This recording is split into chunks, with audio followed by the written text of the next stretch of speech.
There seems to be an awful lot of sad stories in the news today, and there are thousands missing. Does anybody care? We built a channel where we talk about those faces. Talking News. Debbie. Cassie Barnes has still not been found, and it's been 2 years since her case first hit the spotlight.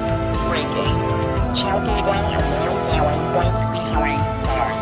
Sarah Galloway was found. She wasn't found alive. What happened to Sarah Galloway? It's too heartbreaking to share. Children are still missing. Children like Dorsey. You're in shame. You just got away with it. Welcome to Talking News. Hello everyone. My name is Debbie. We use big stories to push little faces.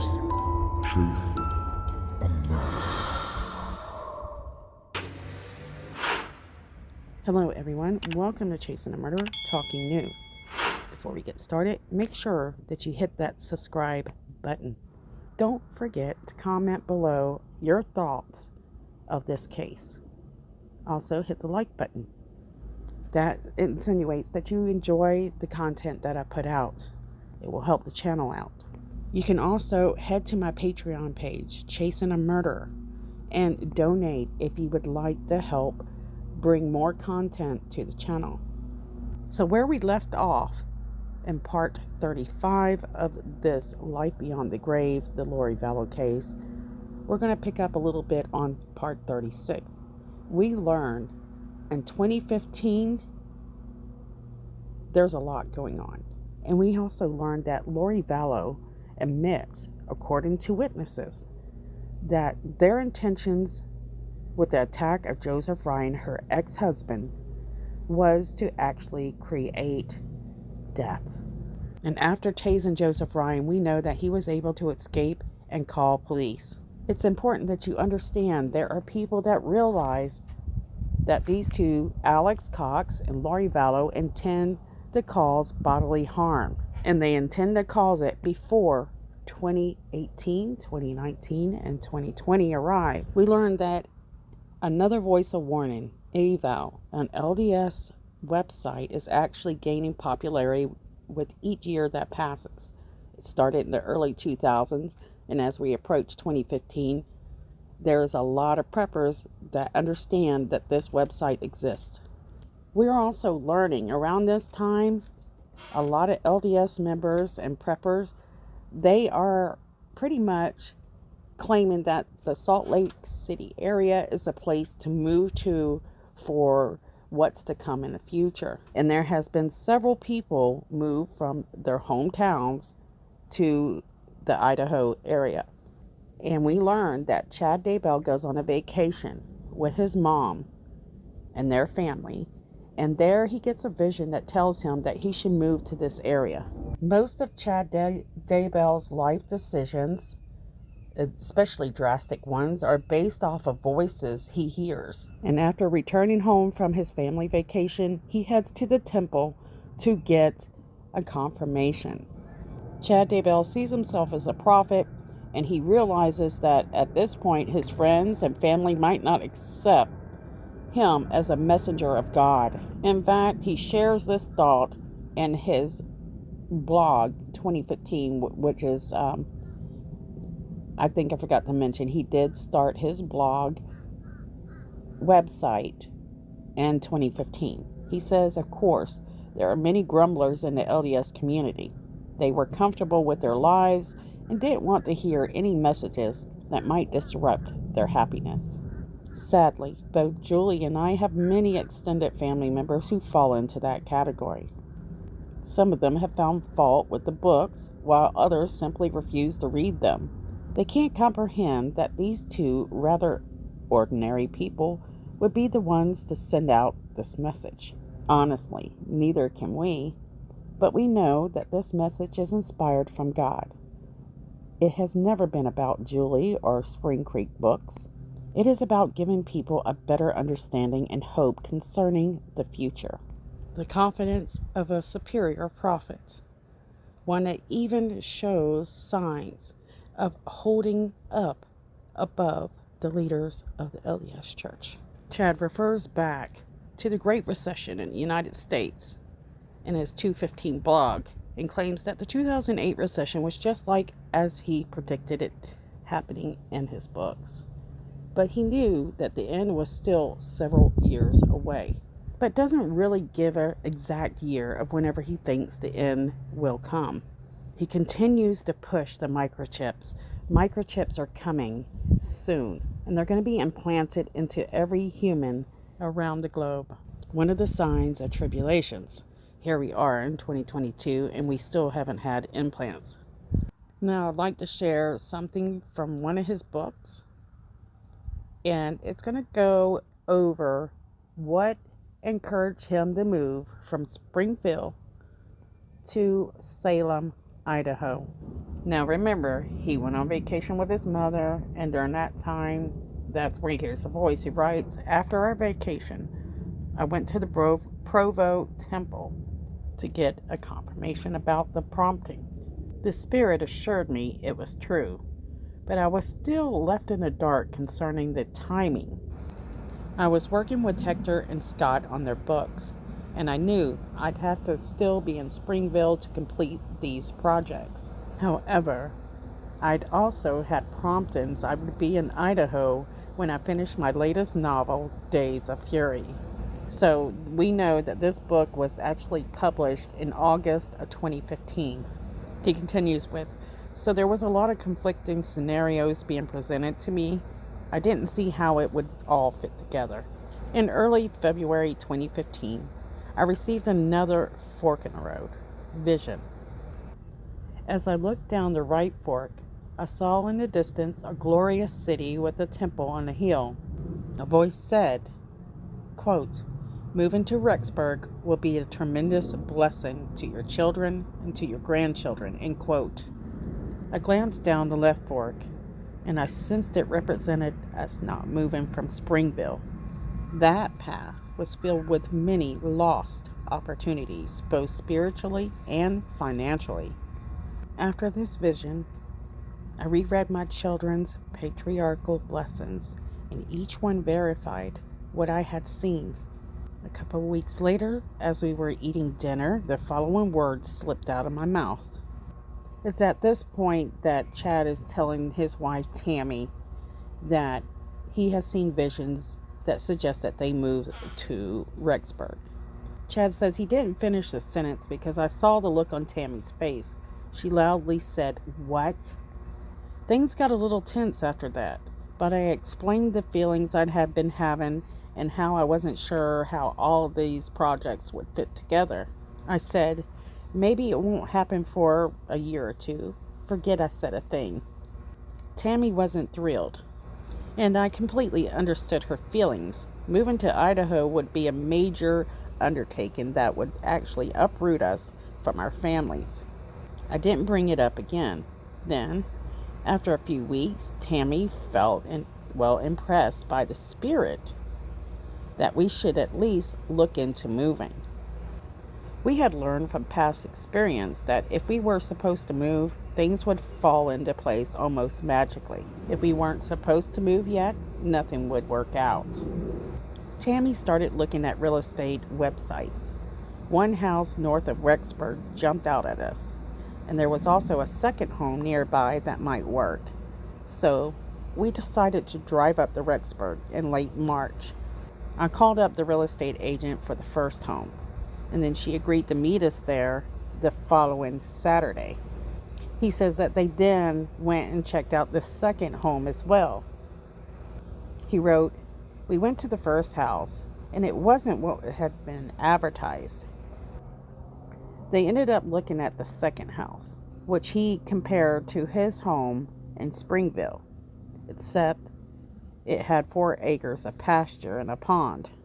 He said this new home needed carpet and fresh paint, but when he walked through the pasture and discussed the house with his son Garth, they both really felt that this was the place for them. Garth said, 'I feel I could really thrive here,' end quote." The blog continues with, "Tammy and the other children agreed, and from that point on, everything came together quickly. We closed on the house in early June. He said at this point he had sent Scott's book to the press in April and Hector's book in late May. Now, guys, I want to suggest that you read Days of Fury, because this book is where he says he's very prompted by a spiritual voice. In fact, Chad says it's after he moves into his Salem home, he goes to the David O. McKay Library on the BYU Idaho campus each morning and works on the book for a few hours at a time. And it's the final chapters of that book that seem to be dictated to him by Spirit. And he said he typed as fast as he could. It was a unique experience to be writing about the future of the BYU Idaho Center and to be able to see it out in the library window as he did so. Chad really feels that there's a lot of indications that's where the Lord wants them to be. And so this move has opened up so many opportunities for him, especially in the publishing world. Though he said he did realize it was going to be hard for other family members to find employment immediately, but he didn't worry about that because it was all going to fall into place. So this 2015 blog is basically covering the entire year of 2015. And here we have to kind of jump back and forth a little bit, and we're going to actually jump back from here because it's hard to tell the story in order. So we know that Chad, Tammy, and his family moved to Rexburg sometime after June of 2015. So most of their kids at this point in time in the timeline are grown. And Tammy will be a successful librarian, very loved with the community. And she will be responsible for helping Chad get through his struggles and to reach his goals. We know this because of something that he writes in one of his blogs about when he and his wife were going to BYU together. He said, "We registered for 3 classes together during BYU's winter semester. And Tammy literally saved my grade in statistics. I never would have survived that class without her." So it gives you an idea of who does what within this family. And again, his children are the most important to him, and he has on multiple occasions claimed that he was able to see the children before they even come to this earth. In these visions, Chad visits beyond the veil, so the spirit world, but we're not sure where he's referring to. Is it the heavens? Is it another planet? But he does mention the fact that his kids, when he sees them in these visions, they're very anxious to come to earth and wanted to know what he was waiting for. Now that Chad Daybell's children are grown, he feels that these guys have a huge part to play in the future of the LDS, or the apocalypse that is approaching. But he doesn't use the word apocalypse. Interestingly, though his children are mentioned often about the future and them being part of it, he never mentions his wife, Tammy, much. It's very strange. So remember, in 2007, Chad wrote a book called The Gathering. In the author's notes of that book, there's something interesting I want to share with you guys. He writes, "I want to emphasize that this series is a work of fiction. While the events portrayed the book are based on scriptural prophecies and the words of the prophets, the specific locations mentioned in the book were selected based on my knowledge and familiarity with these areas." He says it's rather than prophecy or account of the targets these particular cities. The situations in this book are simply meant to serve representations of what could happen anywhere in the world when the saints are called together by the leaders of the LDS Church. The events in this series are set several years in the future, but my intent isn't to give a sense of security that these major occurrences will still be a long way off. Okay, here we go. These events could easily happen sooner than they are portrayed in these novels, and we must prepare ourselves for possible challenges. I want to emphasize, however, that this series is about developing faith and trust in the Lord rather than acting in fear or haste. So here you can understand that Chad understands that he is possibly creating fear in people. And then he mentions Elder Jeffrey R. Holland of the Quorum of the 12 Apostles in July 2007 issue of the Ensign magazine. That article being entitled, "This, the Greatest of All Dispensations." So you can see that Chad Daybell is writing the tailcoats of a higher up in the church and connecting their ideas to be something that is true. This is important to understand as you follow this case if you want to know who these people are and why they do what they do.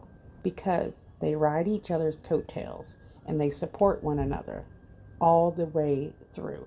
And they all have something similar in common: to be legitimate, to mean something in the movement of the LDS, to be seen as close to God and to know things that others don't.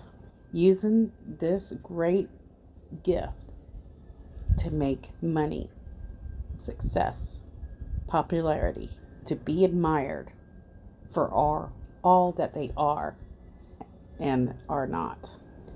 So if you're new to listening, I get tongue twisted, guys, and I record live. Now, Julie Rowe is interviewed much later, so sometime in 2020. And this is what she had to say about Chad Daybell back in this time era.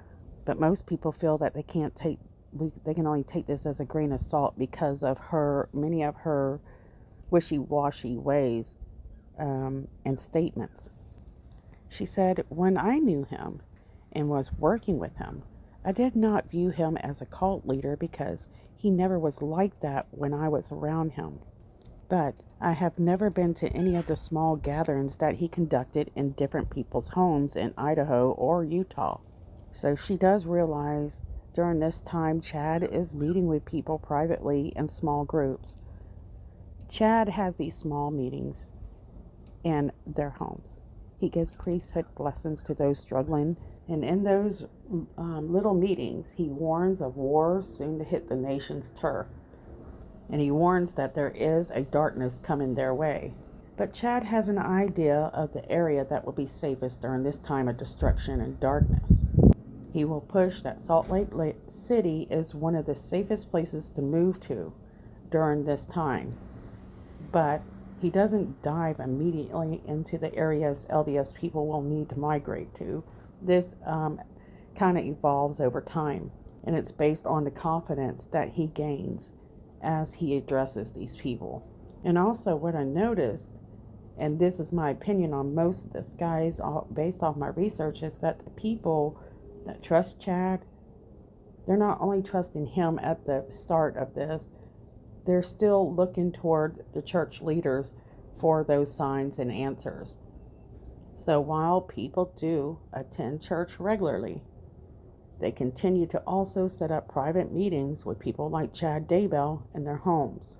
In these meetings, they share their visions, their dreams, and the people surrounding them believe what they say and listen in awe. So these visionary gifts are admitted, and the near-death experiences are welcomed with enthusiasm and desire with this group of folks. But there are a few who are more skeptical than the rest. And this will be known in the future through their judgments, their warnings to beware of wolves in sheep's clothing. But what I have found that one reason for the greater fortune teller is being a near-death survivor. They are definitely cherished above all. And the way these people look at it is, surely since they had a near-death experience, the messages must be true. And the meetings over time will gain momentum, and it starts out innocent and behind closed door. And it doesn't seem at the time that they're prepared for the sudden growth and attention it will soon receive. Because even people who will be over preparing the people like Nancy and Mike, their Color My Media will definitely get a big boost off of this Preparing the People conference that will start going all over the local area there. But they're hoping to reach worldwide eventually. Let's jump back to Lori Vallow and Charles Vallow and their growing family. So they have adopted JJ. So let's jump back to Lori Vallow, Charles Vallow, and their family. We learned that the family's growing. They have Colby, Tylee, and now they have adopted JJ Vallow. Kay and Larry Woodcock have agreed that it would be in the best interest to allow JJ to go live with Charles and his new wife, because they have more children, that JJ can grow up having siblings and having a normal life. At this time, they say that JJ is he just melts everybody's heart in the household. They say that JJ has the biggest heart, the most beautiful smile, but that comes with challenges of a boy with autism. And they say that early intervention and understanding that he was dealing with autism was what helped him flourish beyond all expectations. But though, that's what loved ones do, is want to paint a beautiful picture of the child and their family. But sadly, there was a little bit more going on with JJ. Though JJ was doing well for the most part, he did have struggles, especially with behavioral issues. He had cries and rage due to his autism. And it seems to be very difficult for Lori as we move forward in time. So it starts off pretty decent, but as we move deeper into the future, Lori starts to show signs of stress. This is because Charles Vallow is working out of town on a regular basis and leaves Lori to tend to the children mostly alone. Though we've been told occasionally they do have nannies come in to help with JJ. Though Charles is working out of town, he does have a big hand on how JJ is raised and directs Lori and the direction she wants JJ to go. And Charles Vallow sees to it that only the best is given to JJ. So he goes to the top schools and he eats whatever he loves. Whenever JJ isn't in school or with a nanny, Tylee Ryan is the primary caretaker of JJ Vallow. She has time to do this because Tylee Ryan is not in public school. She is being homeschooled. So I'm jumping a little bit ahead with the story here so that we can I feel that it'll fit in better here. And I hope you understand as we do move further into the future. Kay and Larry Woodcock, they stay in touch with their grandson JJ, and Larry seems to truly adore JJ, but their visits are spread out, and most visits are through phone calls. Remember, the Woodcocks live in Louisiana, and Lori and Charles Vallow, they're actually in this timeline in Hawaii. While in Hawaii, Lori is actually getting involved with her church there. She's meeting new people, became friends with April Raymond, and they start up a juice stand. So we'll go more into that on the next part of the series. Don't forget to subscribe, guys, if you haven't already. Hit the like button. Leave a comment on what you think, especially about Chad Daybell and the groups that he's now creating and that they're doing in these private homes. Don't forget about our girls that continue to go on missing. We don't want their cases to become cold. We want their families to get the justice that they deserve. I want to say, guys, don't forget I have a Patreon. You can donate there if you want to show your support to this channel and want to see more videos. And I want to say to you guys that have supported us, thank you so much. We appreciate it. Love you guys. And I'll see you guys soon.